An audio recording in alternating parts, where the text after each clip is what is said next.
Corner to Corner podcast. My name is Jeff, and I'm joined as always by Paul. Paul's laughing because I just did an awful intro before this one. I said I was going to change the way I introduced the episodes, which I suppose now I have, really. There you go, yeah. So we're here today to take a special look at the History Between Us zine. Let me show you the book here.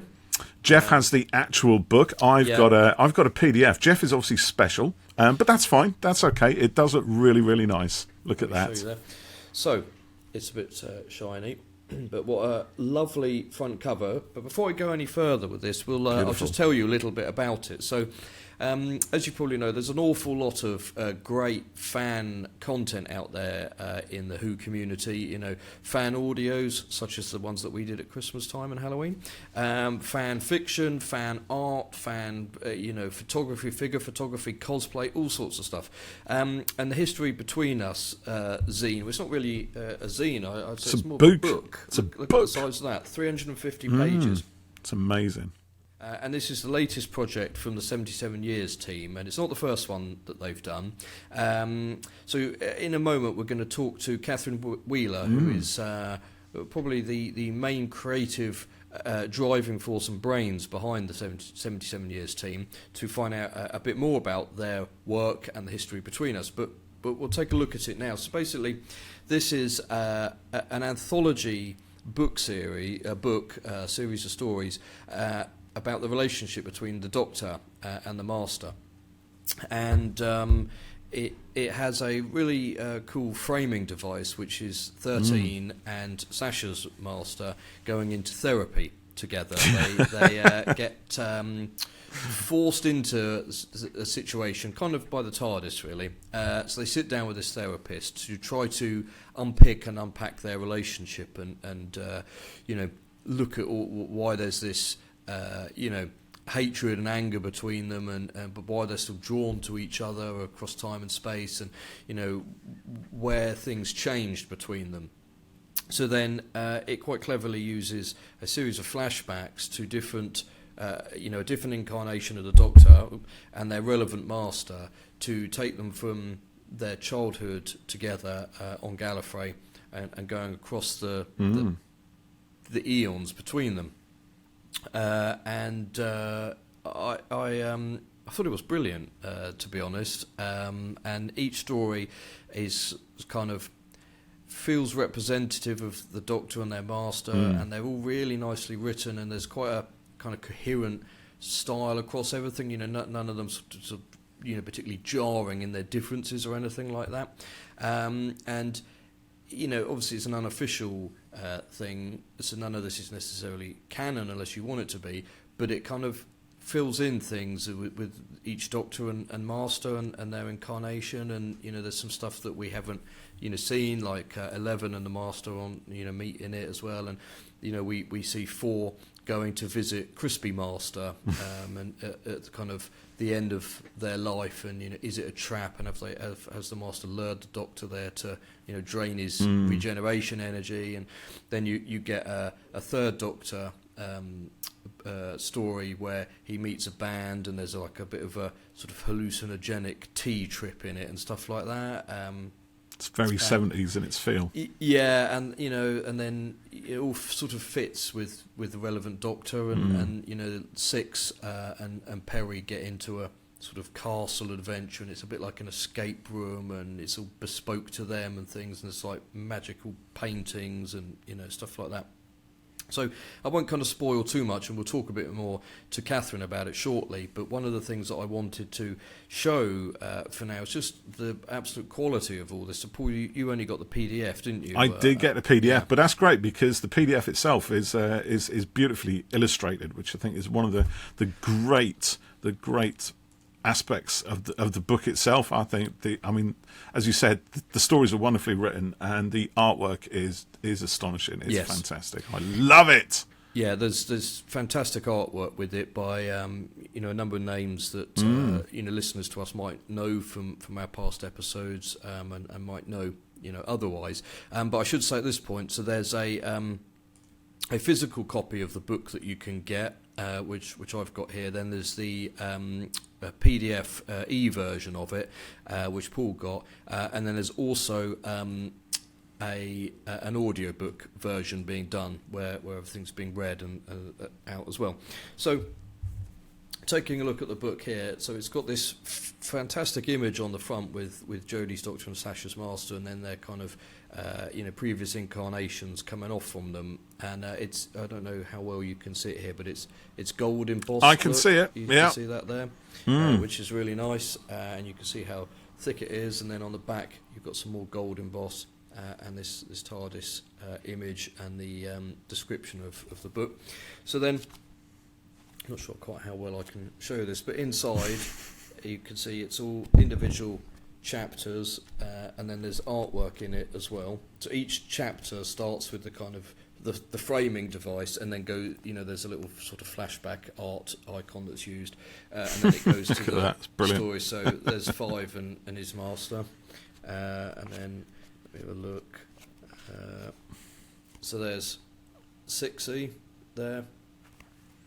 So full of energy, those illustrations, aren't they? They are brilliant. Really good, and also the style on them is different as well. Look at 8 and there you go. Look at that. Master there. It's a little bit more kind of anime in style with the bubbles on it there. Is that Derek Jacobi's Master there? It is, yeah. The War Master. And then so Ninth Doctor there again, completely different style. And then let me just find very quickly, see if I can find one in particular. Oh, there's a fantastic 10th Doctor one there, kind of it's looking amazing. back at past That does look good. incarnations. I won't spoil all of them. So that the book is beautifully done, I think, and is worth the kind of the cost of it. I shall be getting it for itself, and also, and we'll talk to Catherine more about this, but they are raising money for a charity through the sales of this as well. And then, depending on which version of the book you order, there's extra bits that you can get with it, or you can just order these on their own as well. So, let me present these to you. There's a pack. There is a pack. There's of a things, pack of yes. stuff. Look at all this stuff Jeff's got now. Look at that. You can get a bookmark here. So this is a double-sided. So on that side you've got all the Doctors. Yeah, look at in a very nice kind of cartoony style, and then on this side you've got all the Masters, which looks great. I'm just going to cut there because I need to go and get a piece that's still in my box. Okay. This. Hold on. Cut there. Cut there.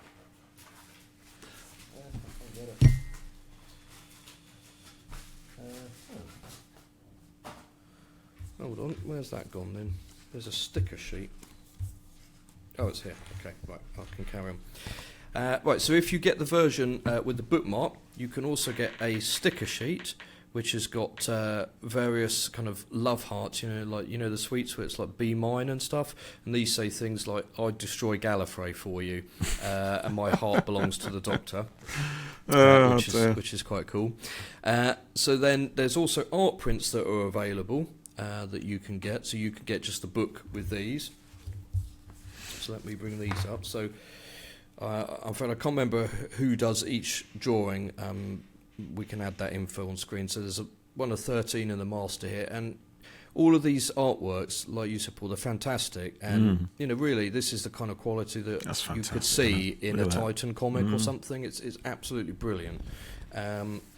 So we've got one here, which again, is so sort of 70s looking, and that's the third Doctor and Roger Delgado's Delgado's Master, isn't it? And this one is by Kelly Rosen, who's done some artwork for us before. So that's 9, and the Sim Doctor, the Sim Master, Doctor. I should say. Sorry. And then we've got 7, and the Master with cat ears there. Oh yeah, Survival. Yeah. And then we've got 13 with Sacha's Master there, but burning Gallifrey. And then they also have, I'm just going to check their website and see how you get this. So there's also these acrylic badges that you can get as well.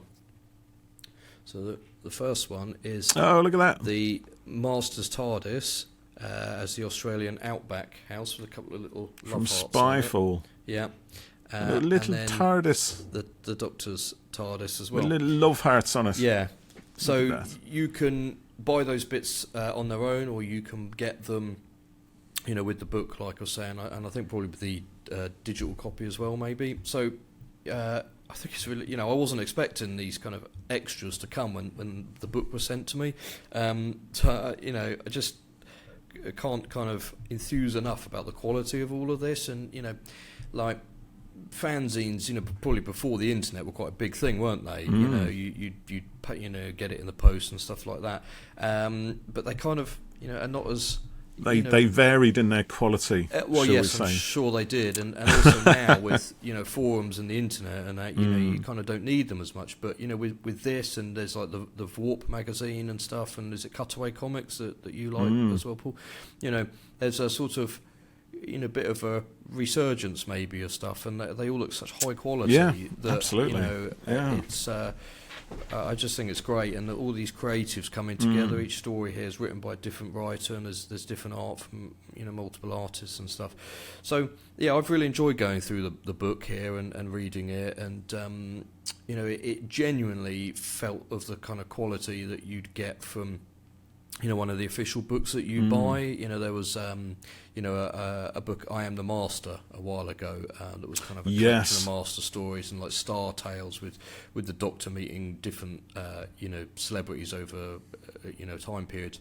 And this is sort of that kind of anthology type thing, but with a recurring story with the framing theme. The framing, yeah. And the Master and the Doctor have always had a kind of complicated relationship that was kind of born out of a friendship, and I think they explored reasons for why it kind of fell apart in this quite nicely, and why they kept kind of getting drawn back to each other, and the Master essentially wanting attention and and stuff like that. And it there was that bit with 12 and Missy, when they were best frenemies and all that, and it's kind of building on all of that. Yeah. But we'll go over now and talk to Katherine, who's the creative brains behind all of this. And I know that Katherine's a big fan of Sacha's Master, and I'm sure she'll have a few tales to tell us about meeting Sacha as well. So let's go over and chat to Katherine now. We're joined by Katherine Wheeler now, who is the creative brain behind the History Between Us zine. Good afternoon, Katherine. How are you? Good afternoon. I'm all the better for being on this podcast. Oh, look she at says that. the right things. Look at that. We like Katherine. Yes. Immediately elevated to the top of our guests. I love it. That's a great response. Yeah, brilliant. Like that. Yeah. Right, so as people who've been watching and listening to the podcast so far will have gathered, we're going to be talking about this little wonder that you've been involved with. So let's kick this off by telling us a little bit about how the 77 Years team came together. Well, it's a long story. It's about 3-4 years long. So in lockdown, get ready for the law now. In lockdown, I was, everyone was very bored. I was locked inside. I had nothing to do apart from university work, but nobody does that. And so I thought, I think I joked in a sort of group chat somewhere, like, I could just put these things together in a book. Like, I'm writing all these stories, whatever. People could put these together in a book, and you could just sell it, couldn't you? It was a joke. I can't remember exactly what joke I was making, but I didn't mean it at all. I was like, oh, wouldn't that be funny? And then somebody was like, oh, if you need anyone to help, well, I can help you with it. And this was before I got my current sort of team members, Em and Dev and Nat. And someone was like, oh, I can help you make this book. And that sort of ended up being, after about, 8-9 months, my first ever zine, which isn't even on sale anymore, but it was a collection of stories over lockdown on the theme of hope in Doctor Who, and it sold for a charity called Frontline 19, which was helping healthcare workers in the pandemic. So it was a very sort of, at the time, what I thought was a very contained, self-contained project. Yeah. Doing good doing good for that sort of situation that we were all in, and then after it felt a bit too quiet. It felt a bit too quiet. And I thought, I could do this, but actually seriously, properly seriously. And I had this brilliant idea. I thought it was this brilliant idea. What if, because I'm a massive fan of the Master, if you hadn't gathered. Yeah, we did guess that. Yeah. Follows me on social media, hasn't guessed that. I don't know where you're looking, really. But I thought, what a great idea. I can make a book out of the Master's 77-year exile on Earth. After the Doctor leaves him in Paris and he's left to live through the 21st century. I thought, there's a massive story there. And of course, someone before me had recognised that in an official Doctor anthology. Dr. Matthew Sweet, the man himself. Oh, yes. Yeah. A great man, amazing man. Had written this absolutely fantastic story. Who I'd recommend it. It's one of the sort of greatest pieces of Doctor Who extended media. It's called The Master and Margarita.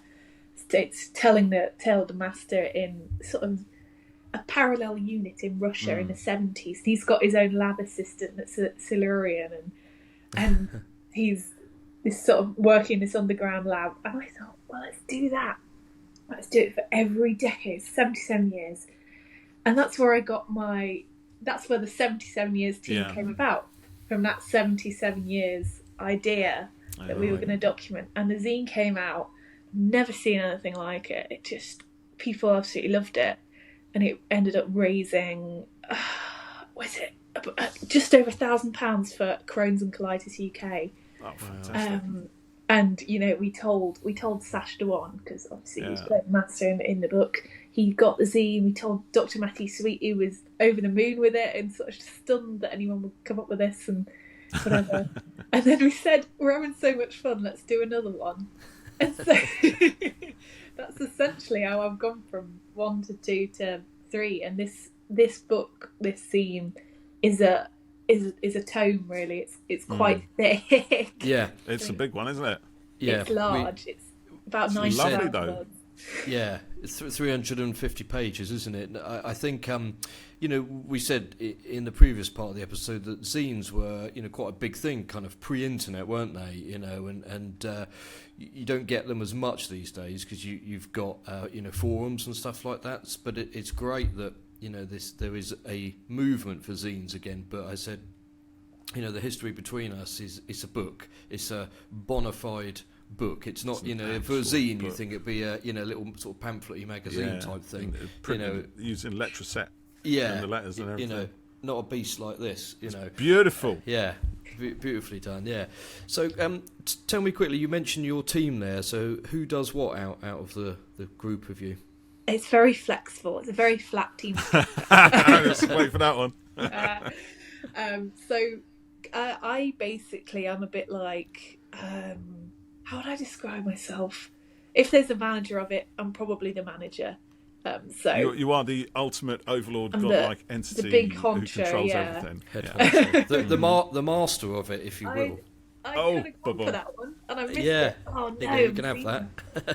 But I'm the zine. If there was one, it would probably be me, because I dabble in everything. I do everything from the ideas, sort of the setup, managing the people who are going to be on it, the editing, the layout, the publishing, the physical manufacture as well. So I send off the copies and I get the copies and I package the copies and I ship them. And the other team members, so I've got Dev, who is a layout mod, and they will lay it all together. They'll do the graphic design to make sure the book looks like a book. I've got M, who does graphics, social media, and our latest recruit, Nat, came on board sort of quite late on in the journey, but has been amazing. And that helps with the shipping, because this book has gone absolutely crazy, and there are so many copies ordered that we can't actually manage them all. Really? So she was helping with they were helping with the physical shipping and just to get all of them out, because there were just so many of them. So you get them printed and they come to you, and then you guys take care of the shipping on it. So there are easier methods. We could make it easier on ourselves and order it from a company that ships it for us. But kind of what we brought it upon ourselves, really. What we wanted to do was make sure the package is okay, everything's in there. You know, with other companies, if they don't get it right, you can't check it before it goes off. And you know, we've caught things that we wouldn't have been able to catch, and so it's quite a funny scene. You end up with 500 books in your bedroom, essentially. Wow. And you can't move. You can't move for your books. Yeah, I can picture that a little bit. One of the projects I worked on years ago was music competitions, and we'd have to send out DVDs to the bands that we'd filmed. So some shows, there'd be 90 bands playing, and you might sort of have to do 60 DVDs out of that lot, depending on what had ordered it. And you might have 4 shows across a weekend, every weekend for like 3 months. So the office would just be filled with blank discs, burnt discs, jiffy bags, just clam cases, boxes filled, ready to be posted, and tons of it. And after, like, I'm not saying this happened to you guys, but after about 2 years of doing that, I was like, I don't want to do this anymore. It is get a specialist company to do it, but then that increases your cost as well, doesn't it? So it's that kind of time versus cost, and obviously the money for this, the sales, it's going to charity. So you want to make sure that as much of that as possible goes to the charity without, sort of corporate entities siphoning it off for their own benefit. Yeah. Exactly. So, but I mean, clearly you're selling quite a lot now, so it is popular. How's the word kind of been spread? Is it purely social media, word of mouth? How have you worked on that? So from the last one that we did, quite a few people got that. I mean, looking back on it now, I mean, this one absolutely dwarfs the sales of that one. But that one at the time, I was like, insane. So people really, really liked it, really loved it. Like, when's the next one? When's the next one? And so they'd already seen that we'd done that one, and we made a special social media page for it. The way word kind of spread this time was those guys, little fans. Thank you very much. Yeah, your community. The community, the guys. The tribe. But also, Twitter has been a massive help. Yeah. Particularly, when we do things like announcing the cover art, we've got an absolutely stunning cover artist called Parallax Art. Oh, we love the and art. People were like, "That's mind blowing." What is it? Yeah. Well, someone the other day, I tweeted to say we were chatting, and I shared the cover art, didn't I? And there was 1 or 2 people at least who said, that's amazing. That's my new wallpaper," which fantastic.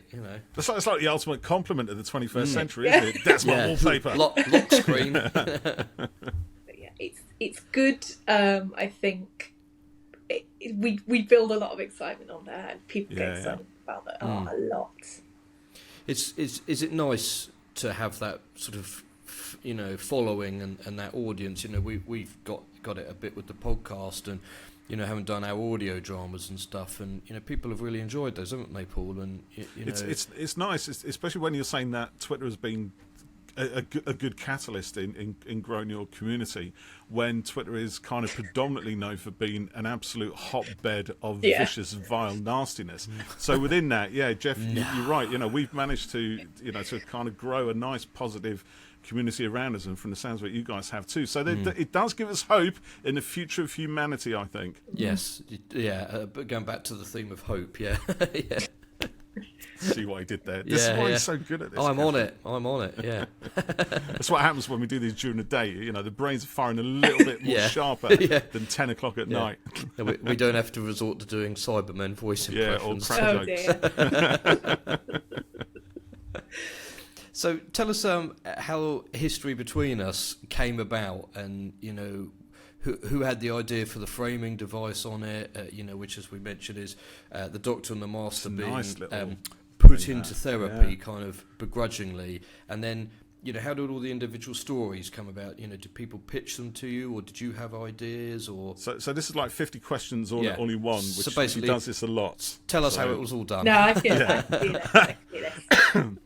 So the original idea, again, this is a theme here. I think it was a joke.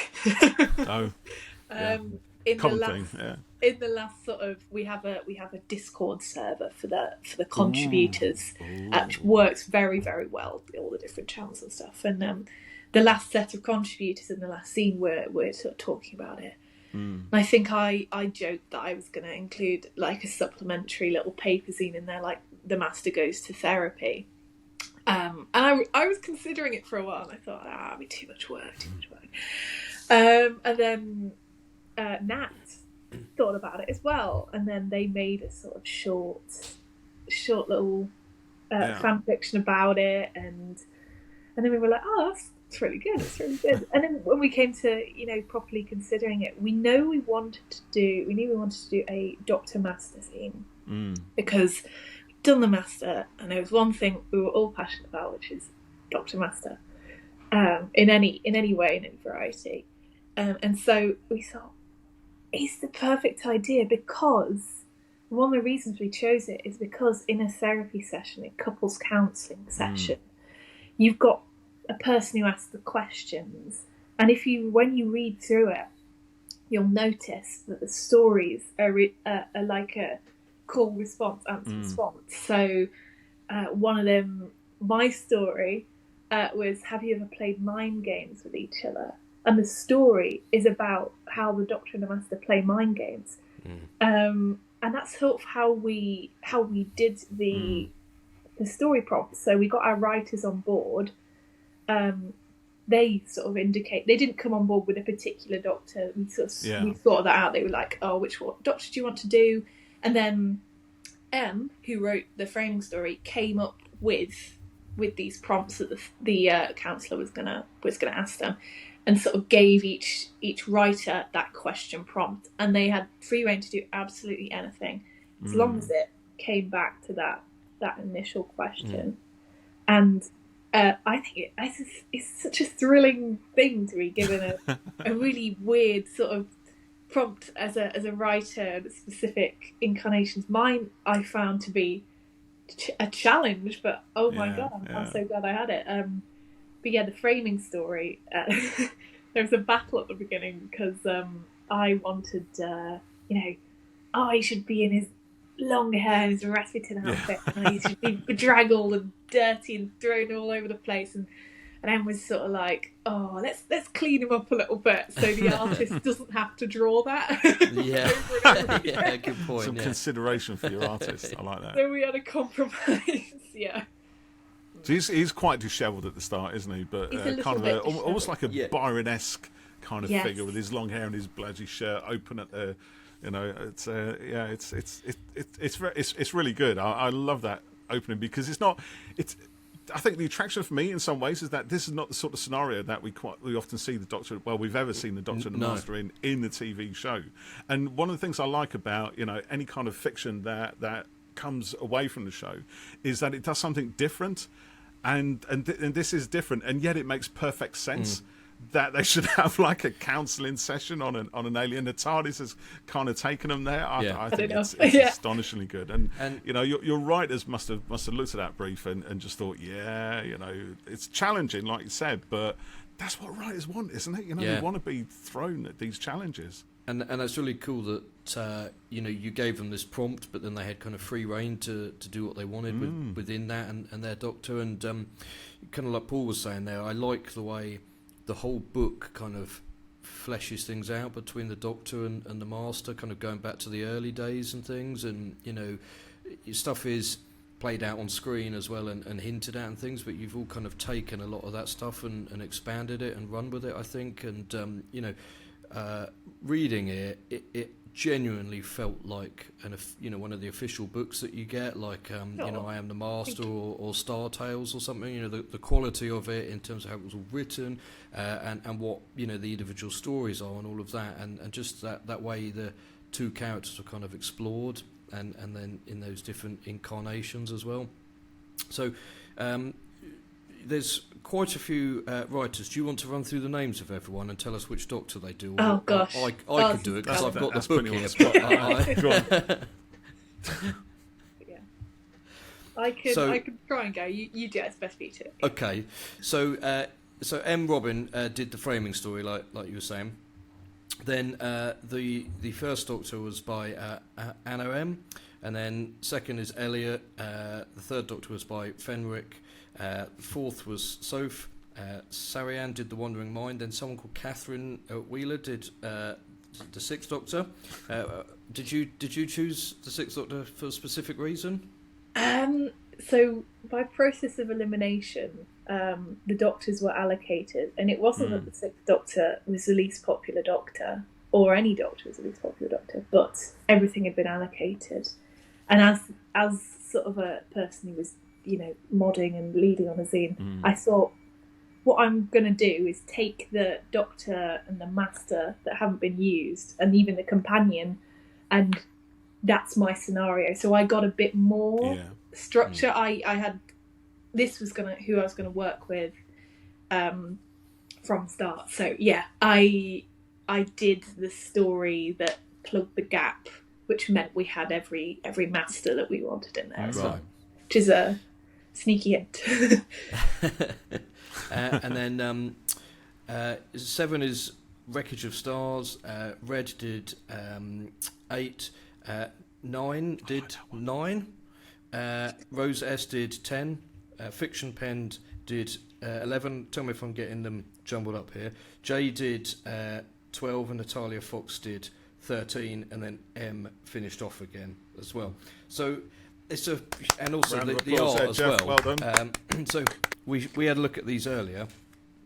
But you got these fantastic prints. Can you tell me who did what, by the way? Because I know one of them from Kelly Rosen, who's done some of our audio drama work, and has a lovely style. So who's behind this one? So that's Jenny. That's Jenny O'Grady. I think they're Art Bug Juice on socials. That is Leo. So Leo makes Leo Jones, I think. Okay. So hold on, you might have to describe these, Jeff, for our audio listeners. Of course. Audio only. If you're listening, this one here is a kind of 70s looking Third Doctor and Master kind of film poster, which looks really cool. Then this one is a picture of 13 and Missy, and we said yesterday all the quality of these you could easily really see nice. in this is a Titan Comics front cover. It's that quality. So who did this one again? Leo Jones. So okay, well done, Leo. And then there's a sort of semi kind of anime chibi type looking 13 on the ruins of Gallifrey there. Is that what you call it? The kind of cutie looking, so who's behind that one? That was by Taka Owens. And Taka, we have a sort of running joke in the server that they always draw hair very fluffy. Oh, right. Yeah. I could do some of that. There's a reason I wear a hat. If you're described as being drawn by Taka, it's a compliment to your hair. And they're also, coincidentally, working on the soundtrack for the audiobook that we're very slowly working on. Okay, we'll come to that in a second. And then we've got this 7th Doctor and Master picture there as well. That's a good one. That was by Dio. I can't remember their full username, but that was by Dio. I think their paintings have been around Twitter and Instagram. They do very nice watercolor. All of it is. They're so good, and the styles are so different across them all as well, which I really like. And how have you found the kind of, you're quite entrenched in it now, the fan community, for us personally, like when we've done the audio books, the audio dramas, people really want to get involved and partake in things like that, and almost, you're like, we haven't got enough roles in this play for you this time, I'm afraid, and we had a chap called William, I think, sent us a fantastic 9th Doctor impersonation recently, and he was really good, wasn't he, Paul? And we were like, good. He said, are you planning any 9 audios? And I was like, well, I wasn't, and then I've heard this. But it's almost an embarrassment of riches, isn't it? There's just artwork, voice work, writing, there's just so many great people out there. So, was it quite easy for you finding people, or, did you have to get the ball rolling a bit? And yes, it's been sort of overwhelmingly positive, and just humbled by the amount of sheer volume of people who might have never even, because we get quite a lot of responses on the Twitter. Yeah. But the number of people that we've never seen who have been quietly supporting the project, who have put themselves forward for the audiobook, in particular, we had at least twice the number of people audition for the audiobook than we had roles easily. And we had every single Doctor, all the Masters in there, all the side characters, all the framing story characters. I've never seen anything like it, and it was so hard because I couldn't listen to the auditions because I had my other mod M do it and sort of cast them, because you listen to them and you're just like, I don't want to email you back saying that we haven't, that you've not got, I can't do it. So I found it so hard, and I was just like, can you do that bit, please? Delegate. Yeah, it is difficult, isn't it? We've had things come in, you think, oh, you're really good, but we just can't fit everyone in, and also like making the audio dramas it's a lot of work, isn't it? I mean, we just did 2 over Christmas, and you're effectively doing what, 12, 13. You guys are bonkers in your spare time as well, it has to be said, doesn't it? Because you've got a full-time job. Got jobs as well. And so the more elements each one has, the more work it is, and that's not complaining, because it's great fun doing it, but it's you want the best product, don't you? You want to put the best thing out there. Yeah. So how's that process going for you guys at the moment? How's everyone finding it? So we sort of said, well, we always wanted to do an audiobook from the start, because one of our main things is being affordable and accessible, and it can't be accessible if you've not got that, there's another option for you. And I know last time we did an audiobook, which I sort of look back on and cringe a little bit, because I think, oh God, what's she doing? But people said to that, I know Thomas Beach on Twitter was a particular fan of it, and he was crazy, he's like, please do another, please do another. So I was like, come on, all right, we've got to do another one. I want to do another one, and so at the time we sort of assumed that we'd just be getting the physical zine out, the digital zine out, and the audio zine out at the same time.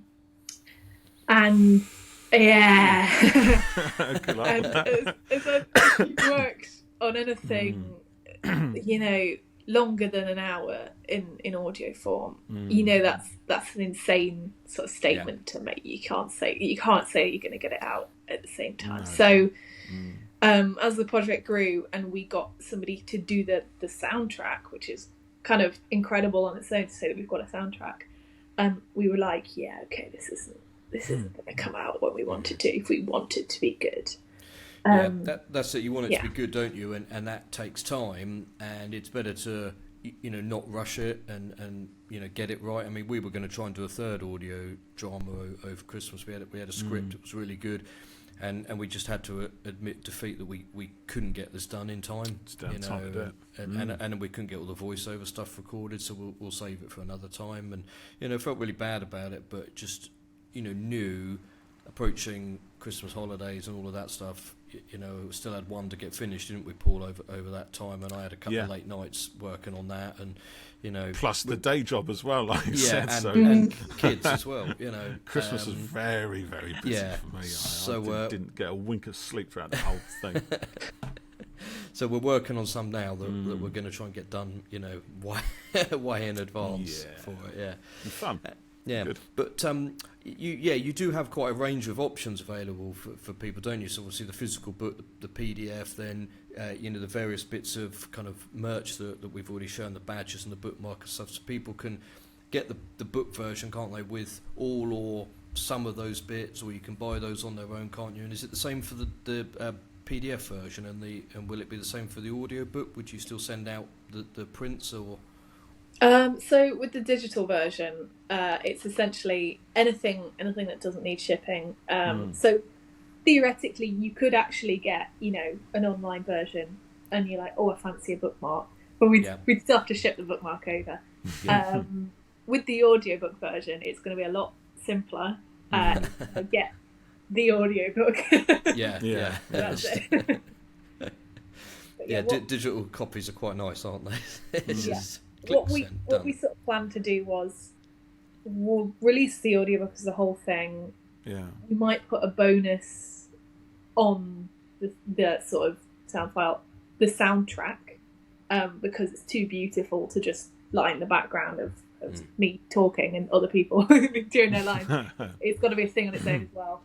And what we're going to do ahead of time is release some of the stories onto YouTube so that they can be enjoyed. Yeah. Because you can put the art, I suppose, for each one, can't you, in the background or something? Quite smart. I'll scroll through and various stuff.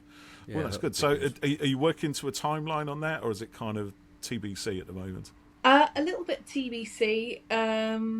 What we're looking at is what we want to do is get the final number that we're donating to charity on the 1st of May, because you've got to allow that time. So if people haven't got that, if the mail's tossed it over a boat or whatever into the sea, and I need another copy. Well, get you another copy.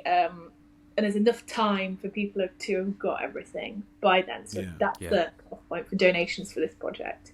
So the audiobook is going to come out before that date, unless something terrible happens. Unless an act of God decides to happen, before. But as you say, it's me at the moment in my room in my spare time, sort of ploughing through narration, edit 1, edit 2, edit 3, pass it over to Taka. Taka does the soundtrack, and then I've got I've sort of brought someone on as another producer because it's a mountain of work. Yeah, I admire you guys for doing that. I mean, you've got 12 stories there, even if they're half hour each, it's 6 hours. That's incredible. Yeah. They're averaging about 45 to 50 minutes each. The framing story.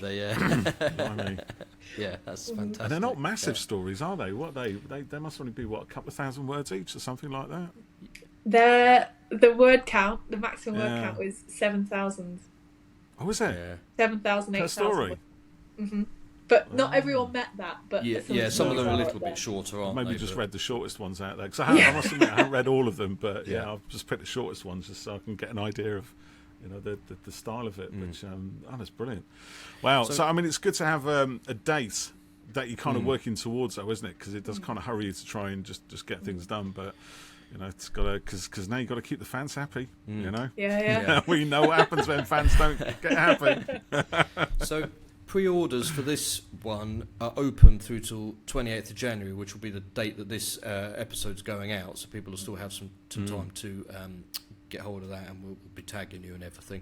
So is that likely to extend? And then after that date, people can still order anyway, can't they? Yes, so it's going to end for this sort of round on the 28th. The digitals will be available always, unless we stop managing the shop. That might be when the cut-off point for the donations is. Yeah. But most likely they'll be available all year round, because we don't want people to not be able to get hold of them. Yeah, sure. Yeah. The one thing we were considering is not necessarily extending it from the date when it closes, but opening again for 2 days on the Gallifrey 1 convention weekend. Oh, interesting. Because there's a lovely Twitter user called Ivy Hanover, who has gone to Gallifrey 1 in the past, and without prompting, I mean, she's an absolute angel. She brought a flyer for the zine to put on the table and promoted it. And didn't she do like a list of podcasts and stuff? She included us, I think. She did. Yeah, like completely off her own back, wasn't it? Yeah, fantastic. Yeah. Yeah. So Ivy's done the same thing again, and I'm just like, you absolutely don't need to do this, but thank you so much. So definitely. To sort of recognise that she's really kind of gone out of her way here to make us a leaflet to stick on the table, and she's moderating a zine panel as well. I think it would be silly not to do something for that. You've got to celebrate that a little bit. Yeah, that's good. So let's talk about the Master and Sacha for a little bit, because I know you quite like the bit Master, of a fan. and you've cosplayed a bit, and so I'm just going to fire a couple of questions. What draws you to the Master as a character, and tell us a little bit about your Sacha encounters as well. What draws me to the Master? Well, I've been a Doctor Who fan, like a lot of fans since I was introduced to it as a kid in 2005 in my case. Just making me feel old now. Thanks. Yeah. But so my first Master on screen was John Sim, and I always liked those episodes, and I didn't always just like the Master. I was just like, I love the 11th Doctor. Oh, I love the 12th Doctor. Oh, I love everything that came out. I was just like, yeah, woo. But what attracts me to the character of the Master? It's the energy. The Doctor goes in, saves the day. They're going to be all right. Oh, they're going to get another companion. Oh, companion will leave. Whatever. The Master, anything could happen.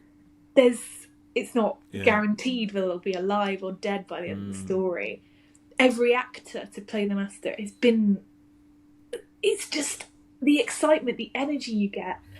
A Master reveal. It's Spyfall Part 1 aired, and it's greatest day of my life. It was such a reveal, wasn't it? At the end, it was like, oh my goodness. And I wasn't spoiled. The first time I really got into the Master was in 2017, watching Series 10, and Series 10 being the magical series that it is. It made me move to Cardiff. Really?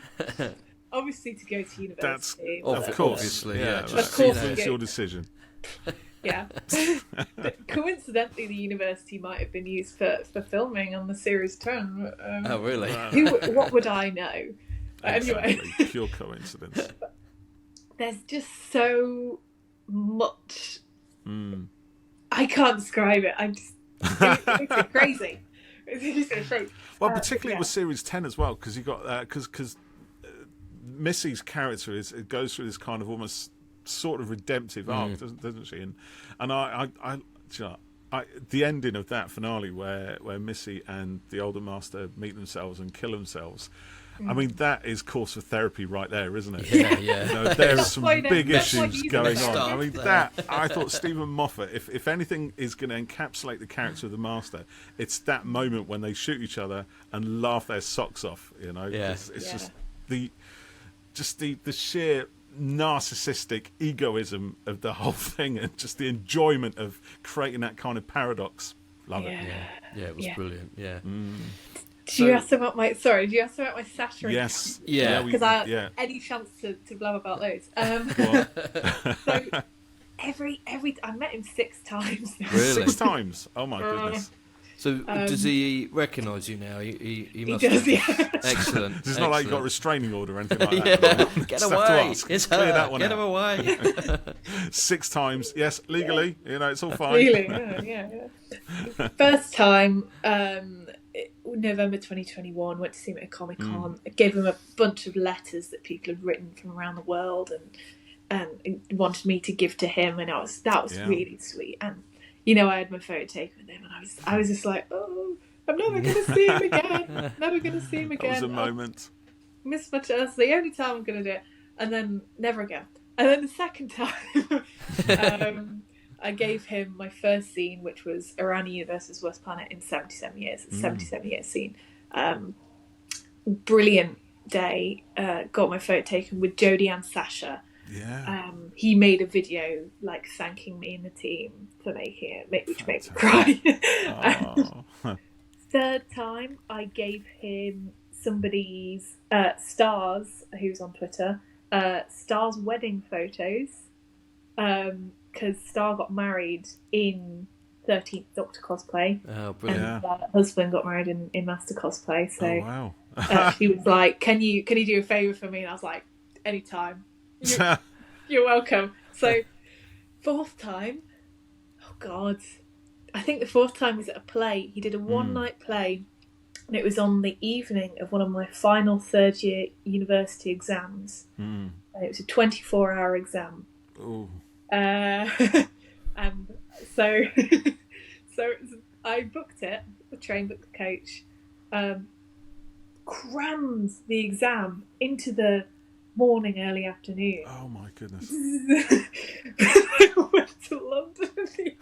Oh my giddy aunt. Well, you've got to get the priorities straight. Well, Yeah. absolutely. It's a one-night only show, you know. Yeah. It's not happening again. Never mind working 3 years to give your career the best start with everything else. That. Really. Yeah. It's fine. But then at that time, it's fine. At that time, a group of me and my friends were walking down the street, and we walked past the stage door, and he was just stood there.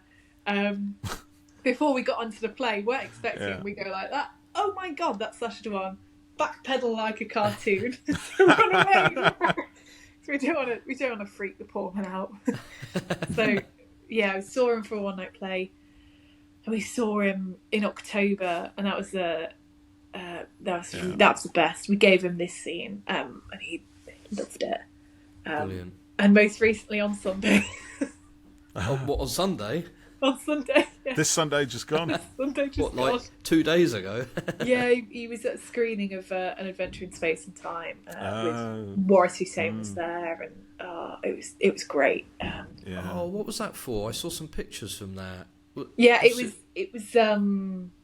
because it was the encore of the Adventure in Space and Time screening, Right. and because it was sold out, and they wanted they wanted to put another date on. And then Waris Hussein and Caroline Ford came as well, and then Sacha and everyone. It's great. Brilliant. That's brilliant. So, what did you talk to him about when you saw him? He's sort of clocked on that he's got a little group of fans that move around in a huddle together, and I'm one of them. And I think the technical term is stalkers, isn't it? it's still a mob, A mob. a murder of fans. I don't know. But, I was talking to him about in my work, because I work in the government. I work in very boring desk job, But I work in sort of the Parliament buildings, and Crohn's and Colitis UK go into government offices and stuff like that. Oh, right. To do little stalls and stuff, and sometimes they'll speak at things and stuff like that. And it was one of my first days on the job. I was walking down the corridor, bricking it. I was so nervous. I was gonna do a big job somewhere else, and I was like, oh, what if I mess it up? And I'm walking down, and I look to my right, and he's standing in a doorway. But I don't know. I walk past. I go back. It's a life-size cardboard cutout of Sacha Dhwan staring through the door at me, and I'm because what they do is they bring Crohn's and Colitis UK. They bring a life-size cardboard cutout of Sacha Dhwan to every event that they do. Did I? And so I was just like, ah. Either you're going mad, or he's now you're following seeing you, him everywhere. Yeah. What level of nerves am I at this point where I'm hallucinating and he's watching me? Oh my goodness! So, am I right in thinking you met Jodie as well? Yeah, you said you met Jodie, didn't you? Yeah, I met her. I met her once properly, which was at Birmingham Comic Con, and yeah. Oh, I haven't been to as many cons that Jodie's done because she'll do a load and I'll be in America and whatever.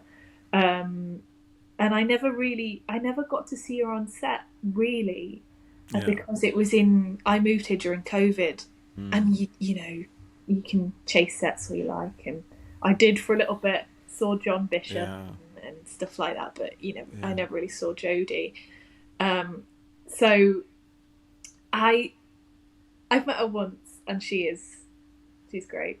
Yeah, I tell a lie, I've met her twice. What am I talking about? There you go. Forgot about that. I went to the screening of her show Time. Aptly named. One of the questions here is she signed a zine, didn't she? I didn't imagine that, did I? No. I was so out of it in the moment that I completely blanked it. But yeah, It's because on that day we were sort of waiting outside the door. Oh, she might come out, she might not. And if we were going to meet her, it was going to be for 5 seconds. We'd just see her walking past, whatever. We went to see her, and she was great. And when we got out, these group of quite obnoxious fans, you'll be familiar with the type, who was sort of there. They were like, we're at the front of the barricade, we're gonna for Bella Ramsey as well. Just mad people, mad creepy people. And we thought, oh no, we don't even want to be a part of this crowd, really. But we're gonna sort of stand and see if we'll say hi, but we did. And by some miracle, Jodie came out the cinema. People were like, oh, Jodie. And she completely ignored them. Good for her. Went to the back of like the area that they were over there and we were over there. We were right at the back. And she was like, and the security was like, well, she's only going to say hello to 3 people, 4 people. Yeah. And then you picked 4. It was me. Hey. And I'd gone like to give her a copy of the zine. And obviously there's a video online of me trying to explain, and I'm like, and she was like, well, I'll tell you what, you keep this, I'll sign it, you get Sacha to sign it, you auction off for charity. And I was like, brilliant. Yeah. That's fantastic. Yeah. Wow. Yeah. Wow. So have you auctioned it yet? Yes. It went to somebody I know, actually. I didn't imagine there'd be a bidding war, but there was. Oh, brilliant! Yes, because someone was like, "Oh, I'm bidding this amount immediately." And let's do it. But people went in on it, so I was really happy. Fantastic! That's brilliant. That's great. That's fantastic. So, obviously, you've got the audiobook in progress at the moment. What's next for 77 Years team? A holiday. Yeah. Oh, yeah. Holiday. You might tell yourself you won't do this again, but I think we all know that you will. Everybody got it in your blood. Yeah. I think it's such a good thing. You can't let it stop. You can't let it go to waste. And someone came up to me at the screening on Sunday. It was funny at first because they were just like, "I can't believe you've read this book. Like, I can talk to you about it." And I'm just like, "Oh, I've read it all right." I've read it all right. It was really funny. They were really sweet, bless them. And they were like, "What? Please do another, because like we just need another book like this." And I can't stop. Yeah. I can't. No matter how much headache it causes me to maybe arrange some of the packaging or the shipping, it's nothing really. It's nothing in comparison. It's amazing to do something that brings some, joy and entertainment to people. Yeah. We did our first audio dramas as a bit of an experiment, really, didn't we? I can't really even remember how we came up with the thought of doing it, but we thought we'll try and see what happens. Read the script. What do you think? Yeah. I like that. Yeah. I was like, okay, let's do this, and then the response was great, and we thought, well, we'll do it again, and people really want us to continue with them and stuff. So it's kind of opened up a new area in the podcast for us, and it's something that we really like doing. You're writing one at the moment, aren't you, Paul? Yeah. I was expecting it last week, but you haven't finished it yet. The writing process requires a certain mindset and environment and the right stimulus. You can't just knock this stuff out. Genius takes time, my friend, to cultivate, to be nurtured, and to flourish and grow. I should write that down, shouldn't I? Yeah, put that in it. If only we were recording. Yes. Yeah. So do I, actually. Otherwise, the last 40 minutes have been a bit of a waste, haven't they? Yeah. Have to redo it, yeah. Anyway, yes, Katherine. So, what is next? Have you got an idea for what you'll do? I have a few ideas floating around. I want to do something that's... Because, obviously, the zine came out in... Well, it was finished in October, November, whilst Shooty hadn't appeared on screen when it first went out for pre-orders, I think. But actually, now that Shooty's saying 15's hit, I do want to maybe do something that's that current. And I do want to, as well as doing the zines as well, I want to sort of change it up a bit. Yeah. Write myself in different ways. So, I'd love to do more for other anthologies, other fan things like Celestial Toy Room. I've written for them before. Anything I can write for, I've written a story for Josh Carr's Peculiar Adventures of Doctor Who that I'm very proud of. There's a story I wrote ages back that I'm going to try and put into an audio. Anywhere I can write, especially in a magazine or an anthology, would be amazing, because I write original stuff on the side anyway. I'd love more time to do that. So with the zine, maybe add another member of the team so I don't have to octopus arms everything at once, and also start really engaging with Doctor Who and fan community with writing and stuff. Would you write for an audio drama at any point? I would. Okay. Oh, good. Well, we'll have a chat about that at some point. Well, Katherine, it's been brilliant talking to you today. Thank you so much for joining us, and hopefully people will have got a bit of an idea and a good feel for what the zine is about, and they've been able to have a bit of a look at it through the YouTube version here. And we'll put the the link for people to order online and everything, and hopefully we can help send a few sales your way. But honestly, fantastic work, to you and everyone involved. It really is brilliant, and we can't wait to see what you guys do next. Thanks. Brilliant. It's been joyous. Thank you. Thanks for joining us, Katherine. Listeners, thank you for listening. Viewers, thank you for watching. Thanks for watching. Wait up until we give you another episode of the Who Corner to Corner podcast. Ta-da! TTFN. TTFN. That's what I'm going with. Yeah. You think that.